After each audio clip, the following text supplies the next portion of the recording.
دوستو دانت کے صحت مند رہنا اور ہماری پرسنالٹی اور ہیلدی لائف کے لیے ضروری ہے، یقیناً یہ تو آپ جانتے ہی ہیں، لیکن اگر آپ بھی اپنے گرتے ہوئے اور خراب ہوتے ہوئے دانتوں سے پریشان ہیں تو اس کی بڑی وجہ ہے آپ کی لاپرواہی،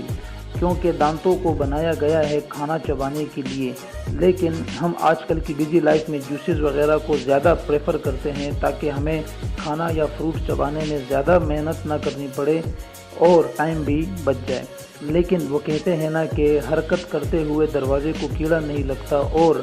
بہتا ہوا پانی خراب نہیں ہوتا۔ تو اگر آپ وقت پر دانتوں کی صفائی کے ساتھ ساتھ فروٹس اور کھانے کو اچھی طرح سے چبائیں گے تو اس سے آپ کے دانت مضبوط رہیں گے، اور اگر صبح اٹھتے ہی ساتھ ہی کم از کم 36 مرتبہ اپنے جبڑوں کو کھولیں گے اور بند کریں گے تو رزلٹ دیکھنے لائق ہوگا۔ ساتھ ہی ساتھ اپنی ڈائٹ میں کیلشیم، وٹامن سی اور وٹامن ڈی کا بھی خیال رکھیں۔ تو وہی جانے سے پہلے ویڈیو کو لائک ضرور کرنا۔